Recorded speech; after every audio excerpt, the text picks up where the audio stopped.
The movie begins with Christopher acing his test scores, even surprising the professor.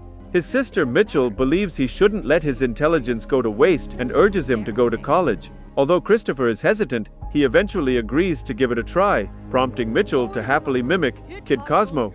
Sometime later, the founder of Century Technologies, Ethan Skate, appears on the all-access show with Madeline Vance. The evolution and mass production of robots began in 1955, initially to perform tasks humans didn't want to do. However, over time, the robots grew tired of the roles assigned to them and demanded lives of their own.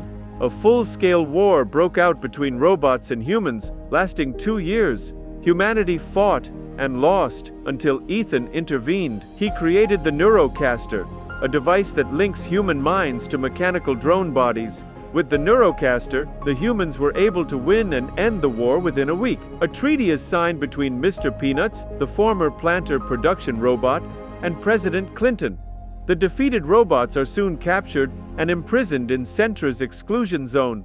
Another technology is soon added to the Neurocaster, allowing the human mind to be in 2 places at once, essentially working and playing simultaneously. After the war in 1994, Mitchell, now in a foster home run by Ted, tries to remove her ankle monitor but fails. Ted also uses the Neurocaster, letting the drone focus on house chores while he sits with the headgear, immersed in something entirely different. It seems Ted is only interested in the money he receives for fostering, rather than in Mitchell herself. At school, the machine is widely used, but Mitchell refuses to participate. Ms. Zablinski, the teacher, wonders why Mitchell doesn't want to use the Neurocaster and offers to call her mother, only to learn that Mitchell is an orphan. Back home, Mitchell has an unsettling dream about the night of the accident that took her parents' lives and separated her from Christopher. She wakes up to a loud crash. Curious, she steps outside her room, but freezes in fear when she sees a robot. She tries to wake a snoring Ted, but he doesn't stir. With no other option, she retreats to her room and hides under a table, hoping the robot won't notice her. However, her hopes are shattered when it lifts the table. To her surprise, the robot, Cosmo, doesn't seem hostile. Instead, he attempts to speak to her and gestures for her to plug a wire into his head to improve his speech. When she complies, he picks up a framed photo of Mitchell and Christopher, insisting that they must work together to find him. The pain of bringing up Christopher is too much for Mitchell, and she warns Cosmo to drop the frame. As they struggle over it, she accidentally pushes him, causing a loud crash that finally wakes Ted. She tries to hide Cosmo, but it's too late. Ted enters the room and immediately gets angry. If the state finds out he's harboring a bot, he could face severe penalties. He tries to force Cosmo out, but the robot refuses to leave without Mitchell, escalating the tension into a fight. Ted grabs his phone to call 911, but before he can finish, Mitchell tases him from behind. She and Cosmo flee, and he quickly removes her ankle monitor. Ted recovers and uses the Neurocaster to pursue them, but Mitchell manages to steal his car and speed away. She drives until she reaches the Fort Hull rest area, but the car comes to a halt due to the busted tires. Hoping for a solution, she checks for a spare, only to find it torn as well. Cosmo steps out of the car, gazing sadly at the surroundings, but Mitchell gently pulls him back inside. She begins questioning him, trying to understand how Christopher could exist in Cosmo's form when he had already passed away. Cosmo admits that the real Christopher is still out there, but he isn't doing well. When Mitchell asks how they can find him, Cosmo gestures toward the Sentry logo on a nearby signpost. However, with Sentry facilities spread across the world, pinpointing Christopher's exact location seems nearly impossible. To give her a clue, Cosmo mimics the shape of glasses and then points to a can.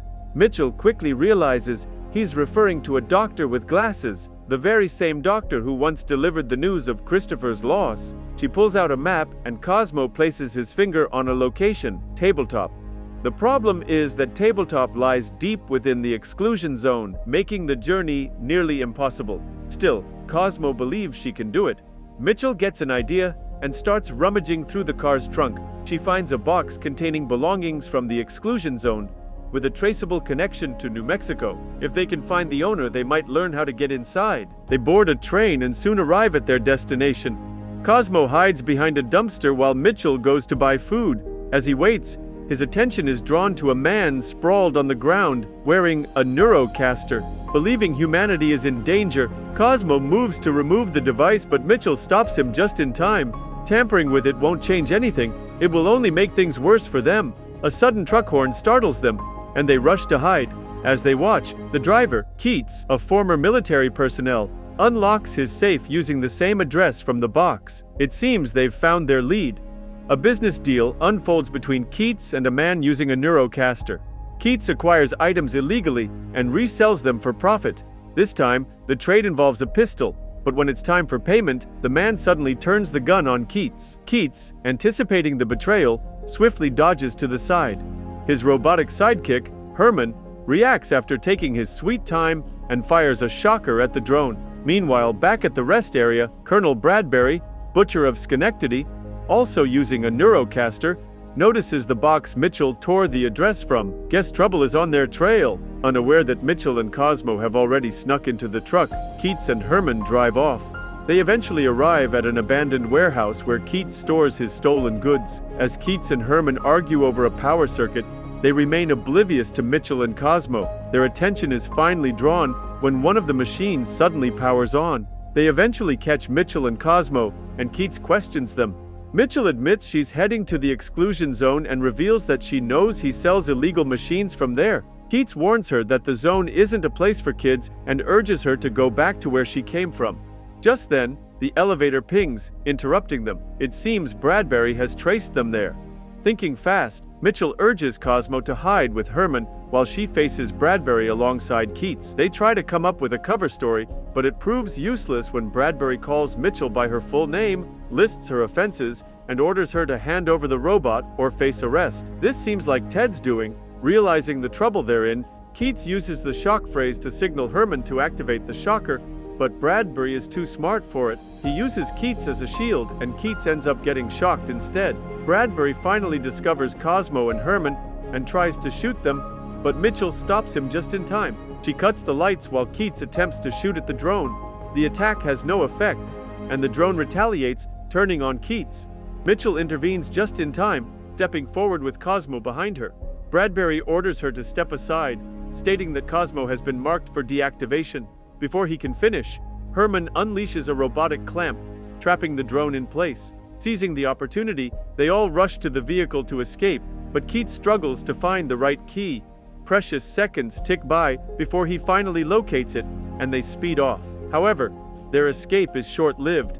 The drone breaks free from the clamp and fires at them, making the vehicle break down. As Bradbury targets Cosmo, Herman jumps in to shield him. Mitchell arrives just in time with a truck and crashes into the drone, successfully shutting it down. Unfortunately, the impact causes the cave to tremble, and Keats urges her to get out. They all manage to escape just as the cave collapses behind them. Keats is frustrated, realizing Mitchell just blocked their only way out, but they soon spot scavenger bots nearby. Quickly hiding, Keats leads them to a garage where the HRM component system is stored, while Mitchell tells him about her situation. Herman secures himself while Keats powers up the system. Though Mitchell has mentioned the doctor, Keats doubts he would know a way out. After much debate, Herman lifts the truck onto his shoulders, carrying Keats, Mitchell, and Cosmo safely inside. As they move, Keats asks about her parents, and from her response, quickly realizes they are gone. Mitchell curiously asks how he and Herman became friends, and Keats shares the story of how they met during the war. Herman came to his rescue, and Keats eventually realized how wrong the war was. When he tried to convince Sentry to end the conflict, revealing that a bot had saved his life, they turned on him instead. He and Herman have been fugitives ever since, struggling to survive together. Meanwhile, trouble looms for Sentry when Ethan discovers that the Neurocaster database is malfunctioning. The scientists inform him that Christopher, the true mastermind behind the technology, is effectively absent. Though Christopher is physically present, his consciousness is not.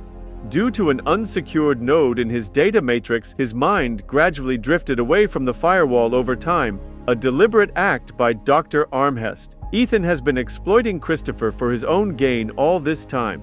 Now, with the database failing, the company is at risk of shutting down within a week, leaving Ethan devastated. Bradbury receives an email from Ethan, instructing him to activate his Neurocaster for a meeting. Ethan transports him to a serene, nature-filled virtual space and reveals information about Mitchell and Cosmo. They strike a deal, and Ethan powers up Bradbury's drone to capture Cosmo so he could retrieve Christopher. Meanwhile, Keats and the others reach Tabletop, but encounters trouble. A group of bots ambushes them, leading to their arrest. They're taken to Blue Sky Acres, a settlement where bots live freely. The place is run by Mr. Peanuts, who shares its history. At the diner, Keats eagerly orders food, while Mitchell tells Mr. Peanuts about Christopher. He eventually admits that Dr. Armhest, an expert in human-machine interactions, was there. Mr. Peanuts reveals he sent Dr. Armhest away and has no idea where he is. He also refuses to let Mitchell and her crew stay, fearing it could endanger the settlement. Frustrated, Mitchell prepares to leave with Cosmo, while Keats and Herman follow. After Keats grabs a bite, of course, Keats warns that traveling the exclusion zone at night is too dangerous. After some hesitation, Mitchell agrees to stay. Later, she reminisces about Christopher, growing emotional. Cosmo comforts her by playing Kid Cosmo, drawing the attention of other bots, including Mr. Peanuts, as they all watch together. That night, Penny, a bot, quietly approaches Mitchell and hands her a letter from Armhest given just before he left. It contains a location. Mitchell tries to get directions, but Penny refuses to say more, fearing for her safety. Mr. Peanuts, moved by Kid Cosmo, offers to help them reach their destination. He introduces Pop, an old bot who knows how to evade scavengers. However, Pop's tendency to power down frequently might be a problem. As they prepare to leave, they remain unaware that Bradbury's drone has spotted them. They reach the location but are immediately ambushed by scavenger bots. Just before they're attacked, Armhest opens a hidden passage, pulling them into a basement. Mitchell wastes no time questioning him about Christopher. Armhest reveals that Sentry discovered Christopher's unique abilities and took him while he was in a coma at the hospital to create the new Neurocaster. Christopher regained consciousness months later, and Armhest tried to convince Ethan to disconnect him. Instead, Ethan threatened his life. With a guilty conscience, Armhest secretly created a small connection between Christopher and the outside world before fleeing Sentry. Mitchell demands that Armhest help them rescue Christopher, but they're interrupted when Bradbury's drone slides down. Mr. Peanuts distracts Bradbury while the others attempt to escape.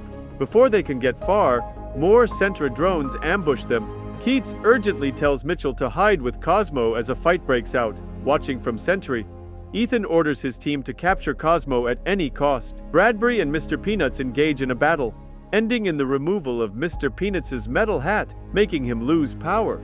Afterward, Bradbury finds Armhest, Mitchell, and Cosmo. Armhest urges Mitchell to run while he stays behind to face Bradbury. Unfortunately, Ethan uses a drone to take down Armhest and orders Bradbury to find Cosmo. After Armhest's final breath, Mitchell and Cosmo are surrounded, and the drones successfully capture Cosmo. One drone attempts to take Mitchell, but Bradbury intervenes, telling her to go home before leaving.